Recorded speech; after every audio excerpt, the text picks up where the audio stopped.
السلام عليكم ورحمة الله تعالى وبركاته. أعوذ بالله من الشيطان الرجيم. بسم الله الرحمن الرحيم.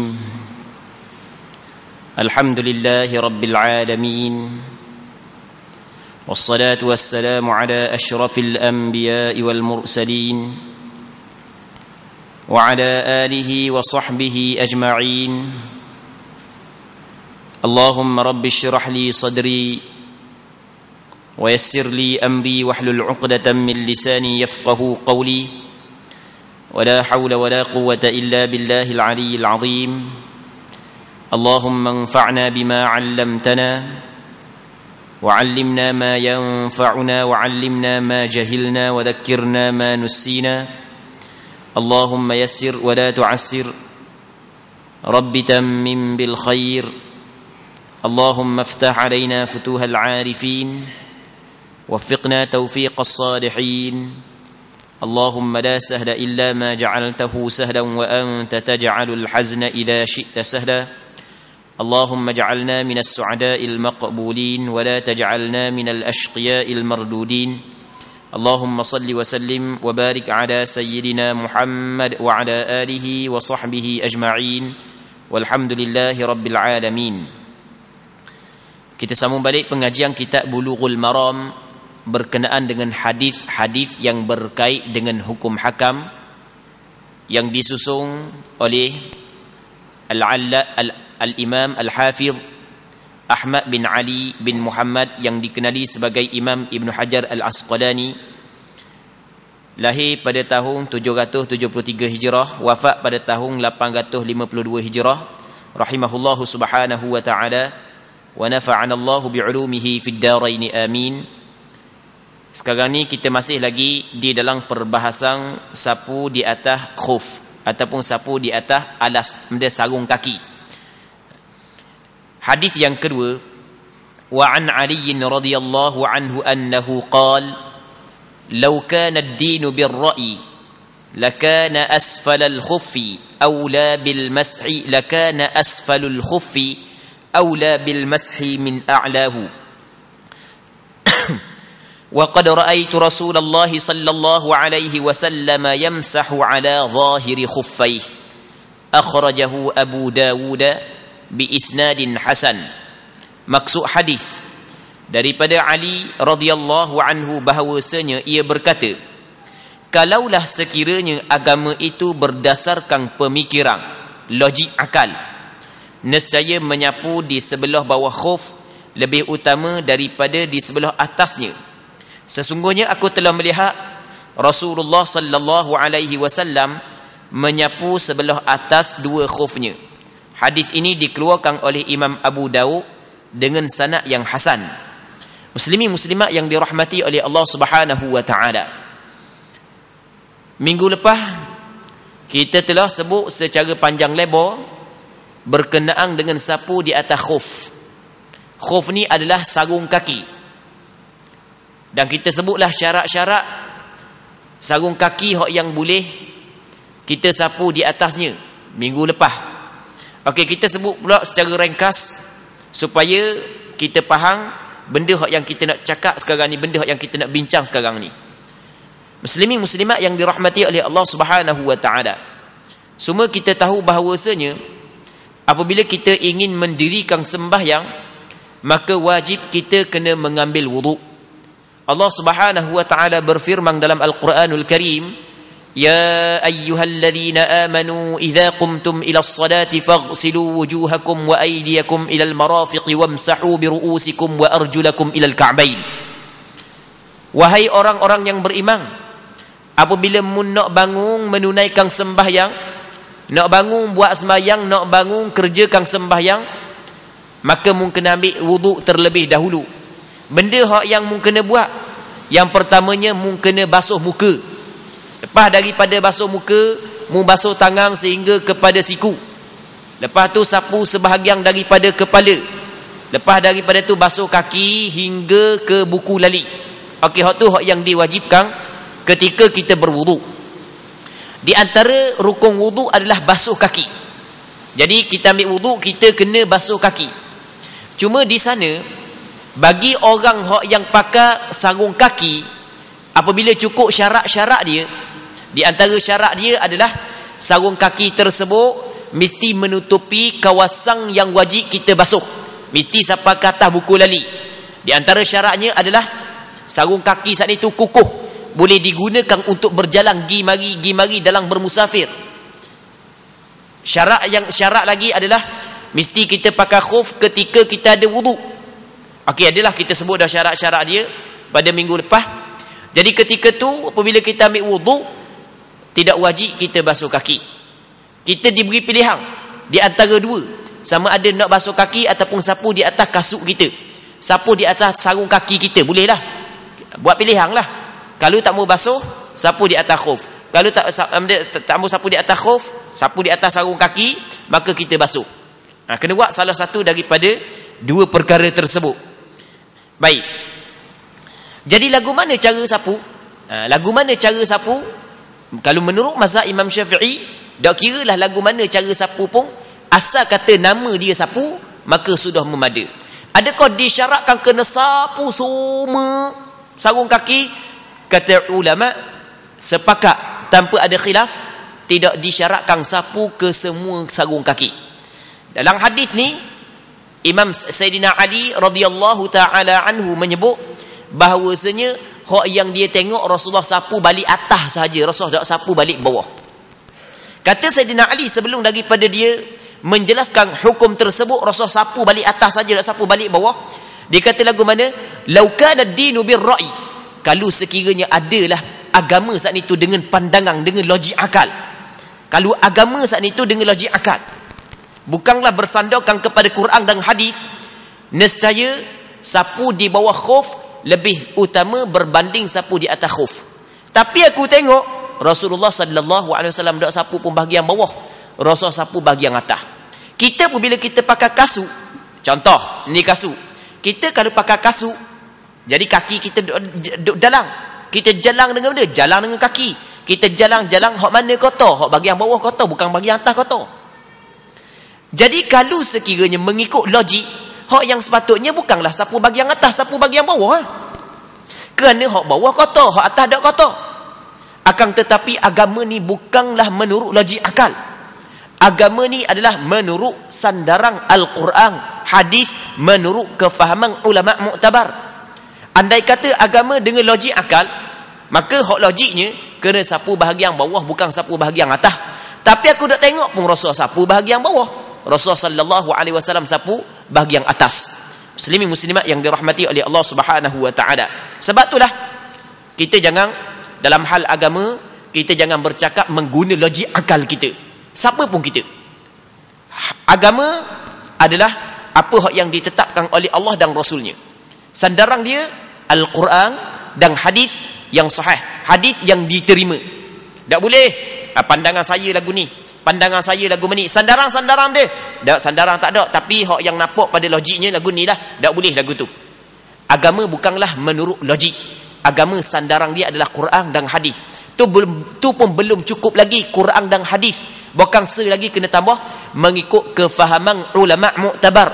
Jangan ngawa kata kita pandai baca Quran, pandai baca terjemahan Quran, buka terjemahan Quran, baca-baca oh gini jadi hak yang ustaz-ustaz juga, para ulama juga lain, kita faham dalam Quran lain, kita pun ikut pada otak kita sebab kita baca terjemahan Al-Quran. Sama juga apabila orang atur hadis kepada kita, atur hadis kepada kita, oh gini maksud dia jadi oleh kita baca terjemah, jadi orang lain hak yang ada urang-urang tak betul lah sebab hadis kata gini itu adalah silap. Sebenarnya belum lagi mencukupi Al-Quran dan hadis, bahkan yang ketiganya adalah mengikut kefahaman ulama muktabar. Sebab itulah dalam satu hadis yang diriwayat oleh Imam Ad-Darimi daripada Sahal bin Sa'ad As-Sa'idi radhiyallahu taala anhu, Nabi sallallahu alaihi wasallam menyebut kepada sahabat, khudhul ilma qabla an yadhhab, ambillah ilmu sebelum daripada hilang. Rasulullah sallallahu alaihi wasallam suruh para sahabat dia mengambil ilmu sebelum daripada ilmu hilang. Lalu tu sahabat kata, qalu ya Rasulullah wa kaifa yadhhabul ilmu wa fina kitabullah. Wahai Rasulullah, macam mana ilmu tu boleh hilang sedangkan bersama kami ada Al-Quranul Karim, Sebab ramai mana sahabat yang ingat Al-Quranul Karim.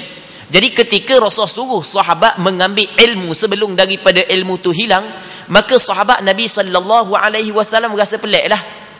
Lalu tu sahabat kata kepada Rasulullah, wa kaifa yadhhabul ilmu wa fina kitabullah, bagaimanakah mungkin ilmu tu hilang sedangkan bersama kami kitab Allah. Sebab ramai sahabat yang ngapa Al-Quranul Karim.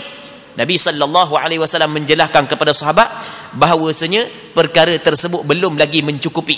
Dalam hadis tersebut kata Sahal bin Sa'ad As-Sa'idi, qal faghadiba Rasulullah, Rasul marah dengan menjawapan sahabat lagu tu.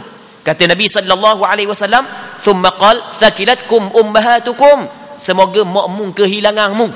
Kata Rasulullah SAW kepada sahabat yang menjawab jawapan tersebut, semoga makmum kehilanganmu. Tengok, Rasul pun khabar lagu mana? Awalam takunit Taurat wal Injilu fi Bani Israel. Bukankah kitab Taurat dan kitab Injil bersama dengan Bani Israel, tapi falam yughniya anhum syai'a, sedikit pun tidak memberi manfaat kepada mereka itu.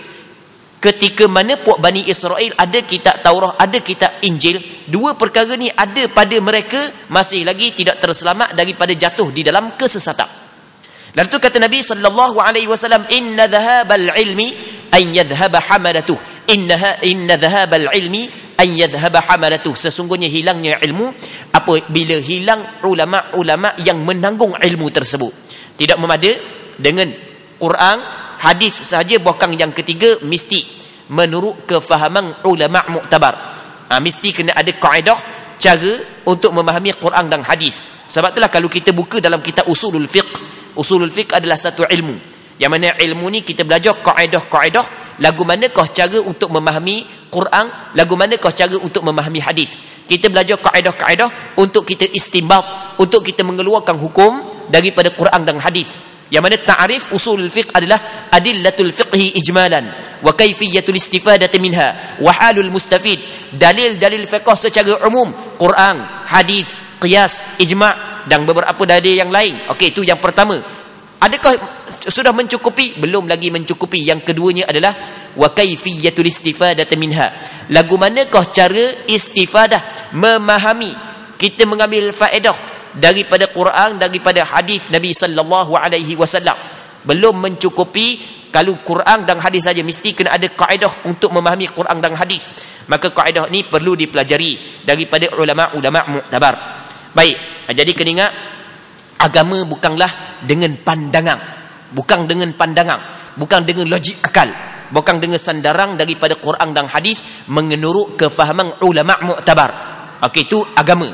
Jadi bukanlah nampak logik tu kita cakap selalu gini, pada pandangan saya hukum dia gini, sebab logik lagu ni, itu adalah salah. Jangan sekali-kali kita berani dalam bercakap hal agama kalau sekiranya kita tidak mempunyai asas ilmu agama. Jangan sekali-kali. Ada seorang ulama di zaman tabi'in, nama dia Imam Ibn Abi Layla. Dalam satu hadis, yang satu athar yang diriwayat oleh Imam Ibn Asakir dalam kitab Tarikh Dimashq, dan beberapa orang ulama hadis yang lain, daripada beberapa ulama-ulama tarikh yang lain. Yang mana Imam Ibn Abi Layla dia kata lagu mana? Adraktu 20 wa mi'atan minal ansar, aku sempat berjumpa 120 orang sahabat Rasulullah daripada puak Ansar. Ketika mereka itu diajukan soalan berkaitan dengan hukum hakam, masing-masing suruh orang lain jawab. Tanya orang ni, dia suruh orang ni jawab. Tanya orang ni, dia suruh pakai jawab. Akhirnya pergi kepada yang pertama, masing-masing takut untuk menjawab berkait dengan agama, kerana ada sifat takwa di dalam hati dia. Sehingga kan kata Imam Ibn Abi Layla, sehingga kan Allah sekali jawab ketika dia menjawab dalam keadaan dia ketok dan keadaan dia takut. Itu dipanggil sifat takwa yang ada dalam hati. Kerana dia bimbang ketika dia menyampaikan hukum hakam, takut tersilap. Baik, muslimin muslimat yang dirahmati oleh Allah Subhanahu wa taala, jangan kita bercakap hal agama mengikut logik. Ni sekarang ni macam-macam dalam Facebook, masing-masing pakak duk bagi pandangan-pandangan berkenaan dengan agama. Berkenaan dengan agama. Kalau bukan bidang kita, jangan kita menceburi, jangan kita mengeluar pandangan. Kalau sekiranya bukan bidang kita, serah kepada ahli dia. Fas'alu ahla dzikri in kuntum la ta'lamun. Allah Ta'ala khabar dalam Quran. Mung kena tanya orang yang mempunyai pengetahuan kalau sekiranya mung tidak mengetahui. Dalam hadis, dalam athar yang diriwayat oleh Imam Bukhari dalam kitab sahih dia daripada Abdullah bin Mas'ud, kata Abdullah bin Mas'ud radhiyallahu ta'ala anhu, ayyuhan nas, wahai manusia, man 'alima syai'an falyaqul bih, sesiapa yang mengetahui sesuatu perkara maka dia kena kata. Kalau orang tahu dia kena khabarlah, kena cakaplah, jelaslah hukum kalau dia tahu. Tapi wa man lam ya'lam falyaqul Allahu a'lam. Tapi kalau dia tahu, dia tak tahu, jangan duk kata dia tahu.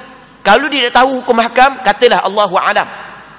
Fa inna minal ilmi an yaqula lima la ya'lam Allahu a'lam. Sesungguhnya di antara ilmu pengetahuan adalah ketika kita tidak mengetahui sesuatu hukum, kita kata Allahu a'lam. Jangan berani menjawab permasalahan agama sekiranya kita bukan ahli. Serahlah kepada ahli. Sebab agama bukanlah mengikut pandangan logik akal. Sebab itulah Imam Asy-Sya'bi dalam satu hadis yang diriwayat oleh Imam Baihaqi dalam kitab Al-Madkhal ila As-Sunanil Kubra, kata Imam Baihaqi rahimahullahu subhanahu wa ta'ala, kata Imam Asy-Sya'bi kata lagu mana? La adri nisful ilmi. Perkataan la adri adalah separuh daripada ilmu. Ulama-ulama mu'tabar dulu tidak malu sedikit pun mengatakan perkataan la adri aku tak tahu terhadap soalan agama yang memang dia tidak tahu hukum. Kalau dia tak tahu hukum, dia kata la adri. Ni perkataan ulama dulu. Sehingga ada di antara riwayat yang masyhur, ada seorang tu dia bermusafir mengembara daripada negara ke negara, pergi jumpa dengan Imam Malik, melangkah negara pergi jumpa dengan Imam Malik. Jadi ketika orang kampung dia, kawan-kawan dia, ulama-ulama kampung dia tahu dia nak pergi jumpa dengan Imam Malik, nak bermusafir berjumpa dengan Imam Malik, maka orang pun katalah, mu tolong tanyalah soalan ni kepada Imam Malik, mu tanya soalan ni kepada Imam Malik. Pakak atau dia tanya soalan kepada Imam Malik, sebab Imam Malik adalah orang ulama yang cukup besar. Apabila disapa di Madinah, jumpa dengan Imam Malik, ditanya soalan-soalan tersebut, lebih kurang dalam 40 soalan. Ada riwayat kata 46 soalan. Imam Malik menjawab soalan dia tidak sampai 10. Hak lain Imam Malik kata aku tak tahu. Orang ni kejut. Aku mari ni lakon negara. Dulu lakon negara bukan macam zaman kita. Zaman kita naik kapal terbang sekejap je. Mekah berapa jam je? 8 jam. Gitu je. Dulu bukan naik kapal terbang. Naik unta, naik kuda. Kadang-kadang berbulan-bulan. Tiba-tiba Imam Malik kata aku tak tahu. Lepas tu dia kata lagu mana? Dah aku nak kabarkan ni kau kampung aku lagi. Mari tanya Imam Malik. Orang kampung kirim soalan, suruh tanya Imam Malik, nak tahu jawapan. Tapi Imam Malik kata tak tahu. Imam Malik seorang ulama yang cukup besar. Tidak ada orang yang tidak mengiktiraf keilmuan Imam Malik. Tapi Imam Malik kata aku tak tahu. Lalu tu kata Imam Malik kepada dia, mungkabar kepada kampung bahawasanya Imam Malik kabar dia tak tahu. Malik kabar dia tak tahu. Baik, perkataan la adri adalah perkataan yang sering diungkap oleh ulama-ulama yang mempunyai sifat taqwa yang ada dalam hati. Sebab itulah di antara ungkapan yang masyhur di sisi ulama adalah at-taqwa khairum minal fatwa. Taqwa kepada Allah lebih baik daripada fatwa. Dalam kita ingin berfatwa, kita kena ingat bahawasanya kita akan dipersoalkan di hadapan Allah Subhanahu wa taala terhadap hukum hak yang kita katakan, terhadap hukum hak yang kita sampaikan. Okey, kita kena ingat agama bukanlah dengan logik akal. Kalau sekiranya agama dengan logik akal, pasti di bawah khuf, di bawah sarung kaki lebih utama sapu, sebab situ tempat kotor. Tapi kata Sayyidina Ali, aku melihat Rasulullah sapu bahagian atas. Maka kata ulama ambil daripada hadis ni, cara kita sapu khuf adalah kita sapu bahagian atas. Tak kira lagu mana pun kita sapu. Lepas daripada kita sapu kepala, ambil air sapu bahagian atas sikit, sudah memada. Cuma yang paling afdal, kita buat dua belah tangan, dua belah tarik celuk dalam air dua belah, kita basuh tangan dua belah, biar air kita, tangan kita lembab dengan air. Lepas tu ni kaki kita, ni kaki depan, ni kaki belakang. Ni tumi. Tangan kanan kita tok bahagian depan gitu, tangan kiri gini. Jadi kita tarik gitu, hak ni kita tarik gitu. Hak tu yang paling comel. Payah nak tunjuk kaki, nak tok kaki atas meja. Akak kaki tok atas meja jadi susah pula orang. Baik. Jadi gitulah, katakanlah ni kaki kita, ni jari, ni tumi. Cara yang kaki kanan tak atas, kaki kiri tak bawah. Sebab kaki kiri kanan kita kena letak pada tempat yang mulia. Kan kita pernah bincang sebelum daripada ni. Adapun kiri kita tak tempat hak yang tidak mulia, hak bahagian bawah. Jadi hak yang kiri kita ambil daripada tumit ke depan, adapun kanan kita ambil daripada hujung jari ke atas. Okey, hak tu hak yang paling afdal, paling comel. Namun kalau sekiranya kita sapu bahagian bawah saja tanpa kita sapu bahagian atas, tidak memada. Hak yang mesti kena sapu adalah bahagian atas. Cuma hak yang sunat kita sapu atas sekali dengan bawah. Baik. Ini di antara hukum hak yang perlu kita kena tahu. Hadis seterusnya. Wa an Safwan bin Assal qal kana an-nabiy sallallahu alaihi wasallam ya'muruna idza kunna safran alla nunzi'a khifafana 3 ayyamin wa layaliyahunna illa min janabah walakin min gha'itin wa bawlin wa nawm akhrajahu an-Nasa'i wa at-Tirmidzi wal lafdhu lahu wa Ibn Khuzaimah wa sahhahah. Maksud hadis daripada seorang sahabat Rasulullah sallallahu alaihi wasallam namanya Safwan bin Assal. Ada seorang sahabat Rasulullah nama dia Safwan bin Assal, katanya jika kami dalam musafir, kalau kami bermusafir, Nabi sallallahu alaihi wasallam menyuruh kami supaya tidak menanggalkan khuf, sarung kaki yang kami pakai selama 3 hari dan 3 malam. Dengan sebab membuang air besar atau membuang air kecil atau tidur. Jadi kalau kami begok, buang air besar, ataupun kecing, buang air kecil, ataupun tidur, Rasulullah sallallahu alaihi wasallam tidak menyuruh kami jangan tanggal khuf selama 3 hari 3 malam. Kecuali kerana berjunub. Kerana berjunub kena tanggal lah sebab nak mandi wajib. Hadis ini dikeluarkan oleh Imam An-Nasa'i, Imam Tirmidzi dan Imam Ibn Khuzaimah. Lafaz hadis ini adalah daripada lafaz Imam Tirmidzi dan Imam An-Nasa'i. Dan Imam Tirmidzi berpendapat ataupun An-Nasa'i dan Imam Tirmidzi berpendapat bahawa hadis ini adalah hadis sahih. Baik. Muslimin muslimat yang dirahmati oleh Allah Subhanahu wa taala. Jadi dalam hadis ini ada seorang sahabat Rasulullah sallallahu alaihi wasallam yang dikenali sebagai Safwan bin Assal menyebut tempoh sapu di atas khuf. Lama mana kita kena boleh sapu di atas khuf? Lama mana? Expire. Cakap kita expire lah. Lama mana expire? Lepas daripada tu tak boleh nak sapu di atas khuf. Kata Safwan bin Assal, Nabi sallallahu alaihi wasallam memerintah kepada kami kalau kami bermusafir, jangan kami cabut khuf kami selama 3 hari 3 malam. Kalau kami begok, kalau kami kecing, kalau kami tidur.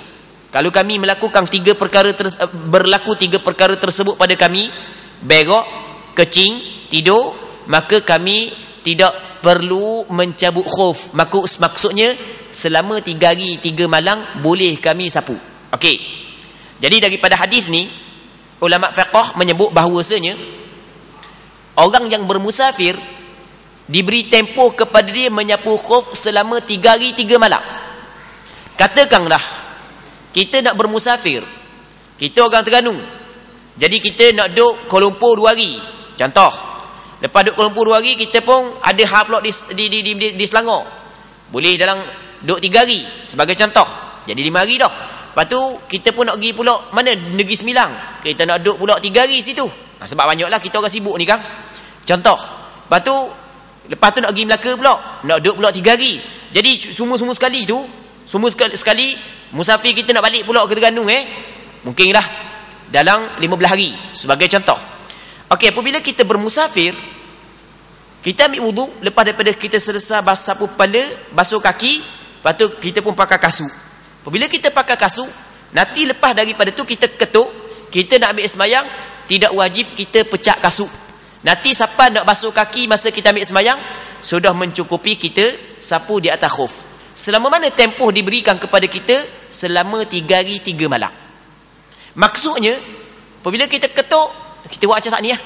Sapu, basuh muka, basuh tangan, sapu kepala, sapu di atas kasut. Nanti ketuk pula, basuh muka, basuh tangan, sapu atas kepala, sapu di atas khuf. Selama 3 hari 3 malam. Baik, pengiraan 3 hari 3 malam bermula daripada mana? Bermula daripada pakai khuf ke? Ataupun bermula daripada kita berwuduk?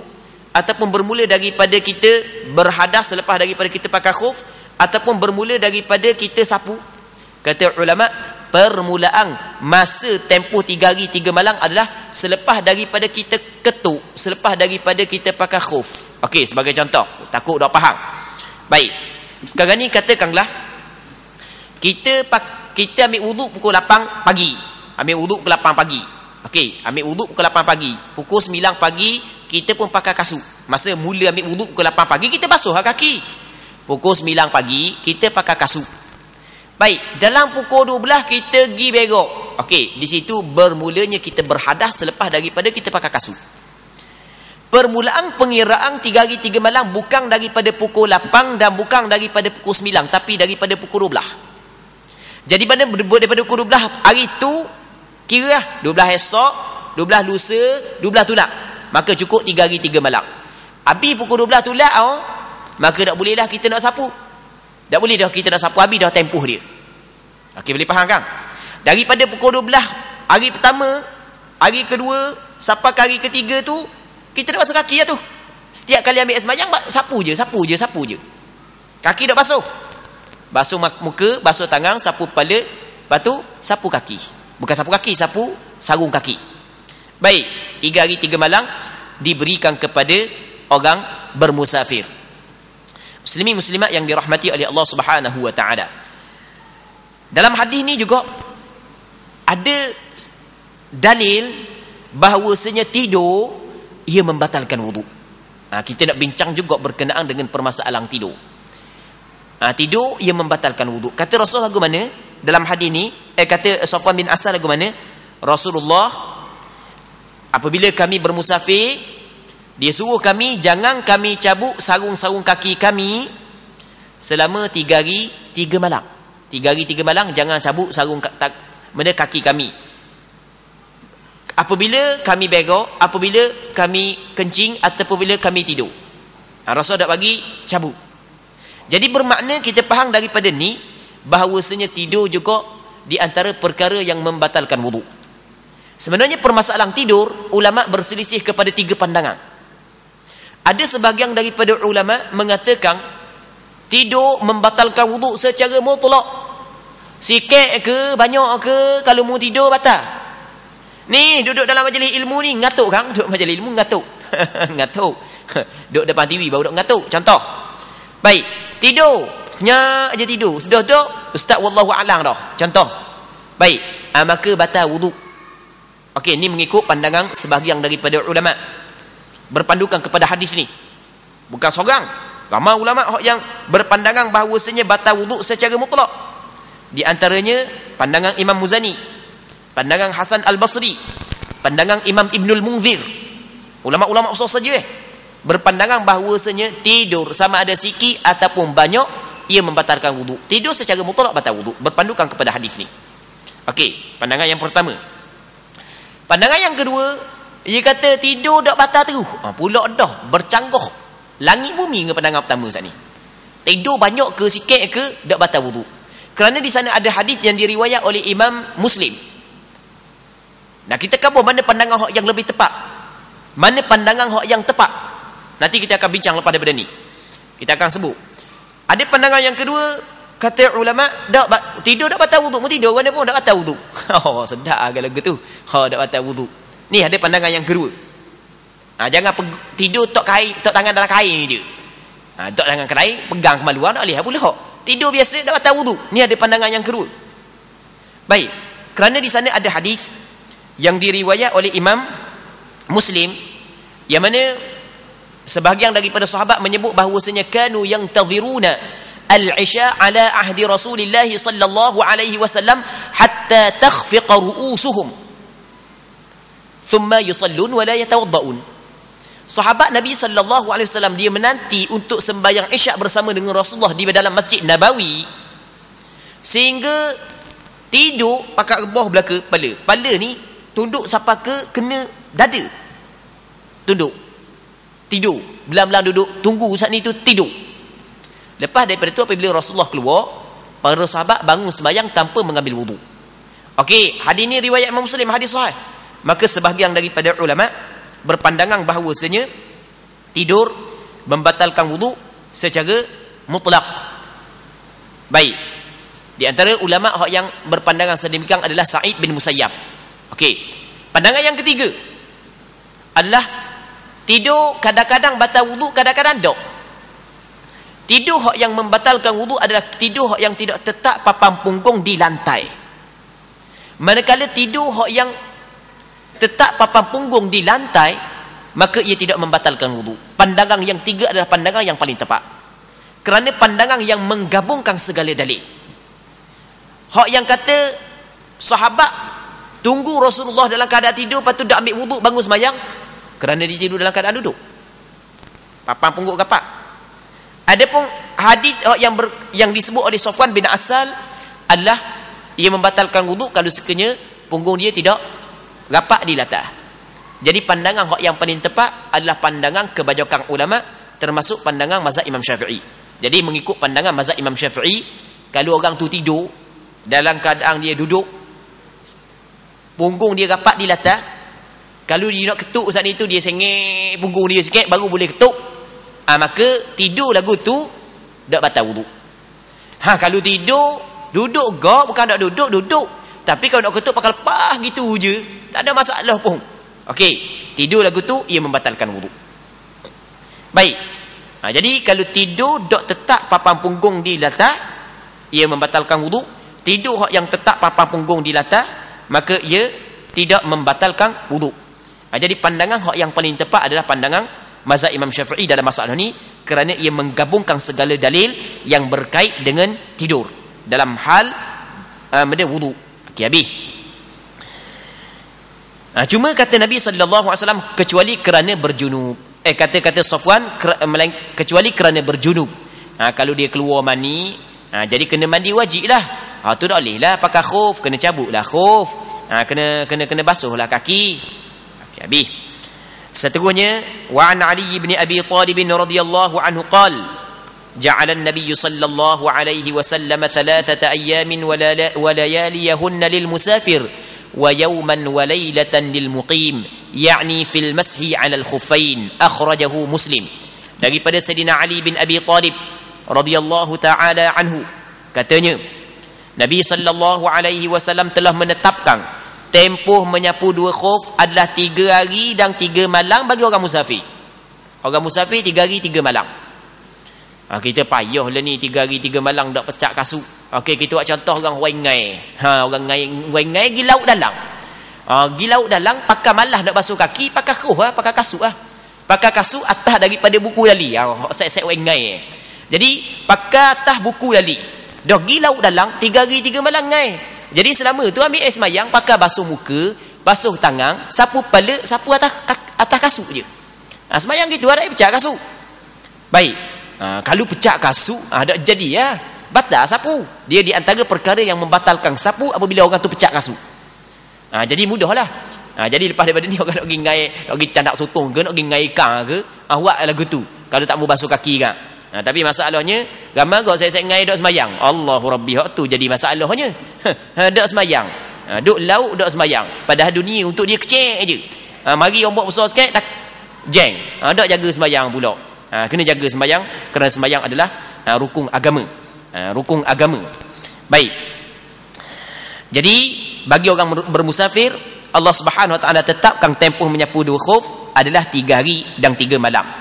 Manakala orang yang bermukim, orang mukim ni orang duduk kampung lah, orang bukan orang musafir lah.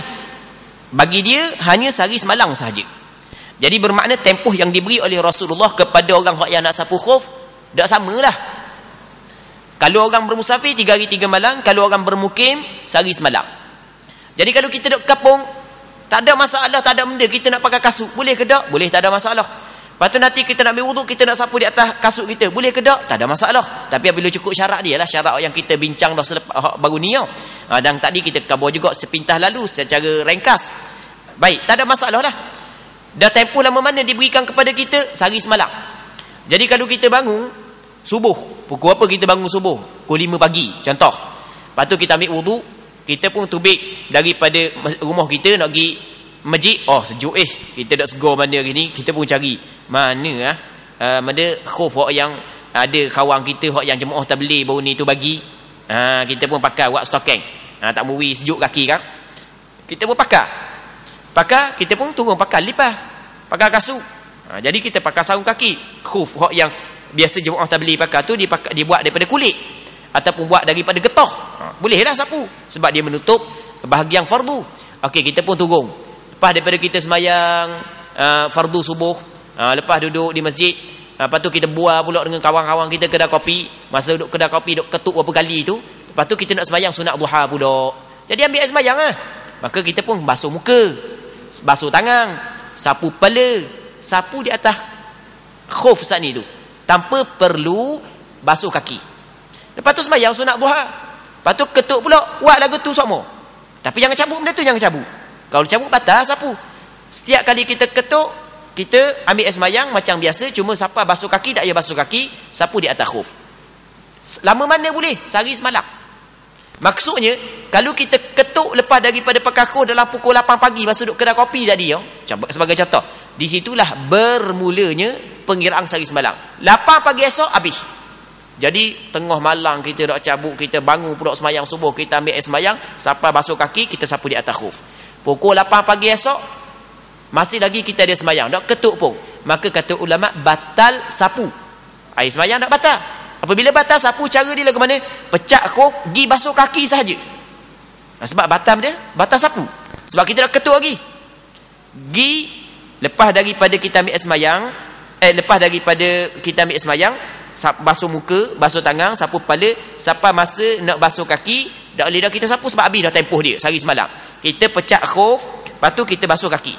Kalau sekiranya kita dak batal lagi, dak batal, saat ni kita buat contoh silap, kita contoh dak batal lagi, maka cara dia adalah dalam pukul 8 kita nak sembahyang sunat duha saat ni, hak yang kita ambil wuduk subuh tadi, kita hanya buang sarung kaki, kita basuh kaki saja, lepas tu kita pakai mula. Lepas kita pakai mula, nanti tengok ketuk ku apa pula. Ketuk ku sebelah, start dari ku sebelah pula. Siapa ku sebelah pagi esok? Boleh sehari semalam. Ada pun orang musafir 3 hari 3 malam. Tapi jangan cabut lah. Okey. Jadi apabila Rasulullah meletakkan 3 hari 3 malam untuk orang musafir, sehari semalam untuk orang bermukim, maka dia akan timbul satu soalan. Soalan lagu mana? Orang tu masa dia pakai khuf memang dia duduk kapung. Lepas tu dia ketuk dalam pukul 8. Pukul 2 dia pergi Kuala Lumpur. Dia musafir tengah tu. Dia nak ambil mana? Sehari semalam ke 3 hari 3 malam? Kata ulama kena ambil sehari semalam. Kerana permulaan dia berhadas saat itu ketika dia duduk kapung. Kena ambil sehari semalam. Okey, masalah yang pertama. Masalah yang kedua, dia pergi lauk sehari semalam je, dia pergi lauk. Dia pakai lagu tu. Siapa darat saat itu kena mabuk darat pula, malah nak pecah dah khuf. Balik rumah, dia duduk laut sehari semalam. Sepatutnya boleh 3 hari 3 malam sebab dia musafir. Jadi balik rumah saat itu tinggal lagi 2 hari 2 malam. Kata ulama' dah dia dah buat gitu. Sebab apabila dia balik di rumah dah, dia tak boleh dah nak pakai 3 hari 3 malam, bahkan dia kena ambil sehari semalam juga. Okey. Jadi kalau orang tu dia bermukim, lepas tu dia bermulanya berhadas selepas daripada pakai khuf ketika dia duduk kapung. Lepas tu dia pun bermusafir. Lepas daripada tu dia tidak boleh ambil 3 hari 3 malam, bahkan dia kena ambil sehari semalam. Begitu juga orang tu bermusafir, dia sapu ketika di musafir sebenarnya boleh 3 hari 3 malam. Dang sampai 3 hari 3 malam, tiba-tiba sampai dah kapung, maka dia kena ambil sehari semalam sahaja. Tak boleh lebih daripada sehari semalam. Kalau lebih dah duduk dalam musafir 2 hari dah, sampai kapung tak boleh dah nak tambah lagi sehari semalam. Bahkan kena pecah khuf, ambil air sembahyang macam biasa. Kalau nak ambil pula sehari semalam, pakai semula khuf. Okey, habis. Katanya daripada Ali bin Abi Talib radhiyallahu taala anhu, katanya Nabi sallallahu alaihi wasallam telah menetapkan tempoh menyapu 2 khuf adalah 3 hari dan 3 malam bagi orang yang musafir dan sehari semalam bagi orang yang bermukim. Hadis ini dikeluarkan oleh Imam Muslim. Hadis seterusnya, wa an Thauban radhiyallahu anhu qala ba'atha Rasulullah sallallahu alaihi wasallam sariyatan فأمرهم أن يمسحوا على العصائب يعني العمائم والتساخين يعني الخفاف.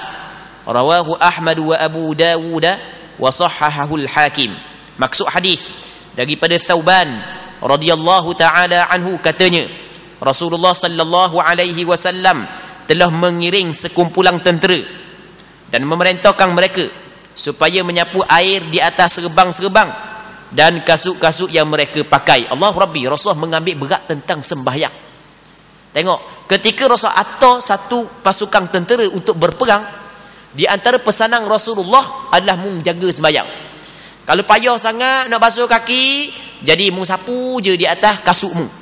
Tu hak yang Rasulullah pesan. Rasulullah sallallahu alaihi wasallam telah mengiring, menghantar, mengutus sekumpulan tentera dan memerintahkan mereka supaya menyapu air di atas serbang-serbang. Jadi kita bincang dah baru ni sapu air atas serbang lagu mana. Jadi kalau kita ambil wuduk, kalau kita pakai serbang, kita pakai peyah, kita pakai kain tudung, kita bincang panjang lebar dah sebelum daripada ni. Cuma orang dah ingat gitu lah. Tapi tak apalah, dah ingat kita ulang balik, dak rugi pun ilmu agama. Kalau bola duk tengok dak puas, padahal tak ada pahala pun. Jadi sepatutnya ilmu agama ulang 2-3 kali, lebih lagi dak perlu puas, kerana setiap kali kita dengar ada pahala, ada ganjaran pahala, ada benda hak yang baik di sebalik tu, ada kebaikan. Jadi hak yang kita sebut sebelum daripada ni, kalau orang tu pakai serbang, dia nak ambil wudu, maka dia basuh muka, basuh tangan, masa sapu kepala saat ni tu dia sapu sikit kepala dia, lepas tu dia ambil air, dia sapu atas serbang, tapi kena sapu sikit kepala, lepas tu sapu atas serbang. Hak tu adalah sunnah Nabi sallallahu alaihi wasallam. Hak tu Rasulullah buat. Sama juga dengan orang puang. Kita ceritakan orang puang, kadang-kadang orang puang ni punca daripada dak semayang sebab dia, sebab takut renyok tudung dia. Tu punca dak semayang. Tu jadi masalah sungguh. Bapa dak semayang makcik. Jadi sayang ke tudung sebab nak pergi tempat jamu. Nak turun rumah tadi tu setengah jam dah duduk beki tudung. Dia kalau semayang kena buka situ, Allah kena beki pula, susah makcik. Mulia tempat jamu lagi dengan semayang. Padahal tempat jamu saat ni tu tak boleh nak bawa ke mati pun. Hak semayang ni penentu kebahagiaan dia selepas daripada dia meninggal dunia. Allahu Rabbi. Bukan orang cerdik hak yang membuat keputusan tersebut. Jadi bukanlah mesti kita nak ambil wuduk kena cabut tudung. Jadi makcik-makcik kalau duk pakai tudung, kalau tak mau cabut tudung, sayang sangat ke tudung saat ni. Cara dia lagu mana? Sapu sikit kepala, lepas tu hak yang selebihnya sapu di atas tudung air. Dah basah pula ustaz. Tak payah sapu dah. Sudah memada dah sapu sikit daripada kepala, takut basah kau. Yang penting jaga semayang. Banyak benda hak yang mudah kalau sekiranya kita tahu. Sama juga orang pakai piyah, malah nak pecah piyah, sapu sikit atas kepala, lepas tu ambil air sapu atas piyah. Boleh buat gitu? Apa tak boleh kita bincang dah. Nabi sallallahu alaihi wasallam pernah buat lagu tu. Sebelum daripada ni kita bincang dah. Disebut dalam hadis, di antara sunnah, di antara benda yang pernah dibuat oleh Nabi sallallahu alaihi wasallam. Baik. Katanya daripada Thauban radhiyallahu anhu, katanya Rasulullah sallallahu alaihi wasallam telah mengiring sekumpulan tentera dan memerintahkan mereka supaya menyapu air di atas serbang-serbang sebagai ganti daripada menyapu air di kepala. Ni bagi orang yang ada pembalut di atas kepala lah ni. Dan kasut-kasut mereka yang mereka pakai. Sapu atas kasut sebagai ganti daripada basuh kaki di dalam berwudu. Dan kita ulang sekali lagi, takut orang silap. Perbahasan masalah sapu khuf ni bukan dia ganti daripada wudu. Sapu di atas kasut bukanlah ganti daripada wudu. Jadi kalau orang pakai kasut, kalau dia ketuk tu nak semayang, ambil air sapu di atas kasut je, tak kena lagu tu. Bukan ganti daripada berwudu, tapi ganti daripada basuh kaki. Berwuduk seperti biasa, basuh muka, basuh tangan, sapu kepala, sampai basuh kaki, tak payah basuh kaki, sapu di atas khuf. Bagi orang hak yang pakai khuf. Cuma mana hak lebih afdal? Hak lebih afdalnya adalah mana basuh kaki, hak tu hak yang lebih afdal. Mereka bagi orang hak yang tidak suka sunnah Rasulullah. Baru ulama kata, kalau orang tu tak suka sunnah Rasulullah, dan benda tu sapu di atas khuf kan sunnah Rasulullah. Kalau tidak suka, maka lebih afdal bagi dia sapu di atas khuf. Sebab nak ajar sikit nafsu dia. Menda sunnah-sunnah Rasulullah tak suka pula. Sedangkan Rasulullah sallallahu alaihi wasallam diutuskan kepada kita supaya kita ikut dia. Laqad kana lakum fi Rasulillahi uswatun hasanah. Sesungguhnya adalah pada bagi kamu pada Rasulullah sallallahu alaihi wasallam ikutan yang elok. Tak mau ikut sunnah Rasulullah, okey, yang paling afdal bagi dia adalah sapu di atas khuf berbanding dengan basuh kaki. Orang hak lagu tu. Tapi kalau orang biasa-biasa, lebih afdal basuh kaki berbanding dengan sapu di atas khuf, kerana basuh kaki adalah asal. Okey, habis. Seterusnya hadis yang seterusnya, wa an Umar radhiyallahu taala anhu mauqufa wa an Anas marfu'a idza tawadda idza tawadda'a ahadukum falabisa khuffaihi falyamsah 'alaihima wal yusalli fihima wa la yakhla'huma in syaa'a illa min janabah. Akhrajahu ad-Daraqutni wal Hakim wa sahhahah. InsyaAllah kita akan sambung balik pada minggu depan kalau dipanjangkan umur. Kalau ada jodoh kita temu lagi. Kita berdoa kepada Allah Subhanahu wa taala agar apa yang kita bincang pada malam yang mulia ini sama-sama kita dapat mengambil manfaat. Wallahu Subhanahu wa taala a'la wa a'lam. Sallallahu wasallam wa baraka ala sayidina wa maulana Muhammad wa ala alihi wa sahbihi ajma'in.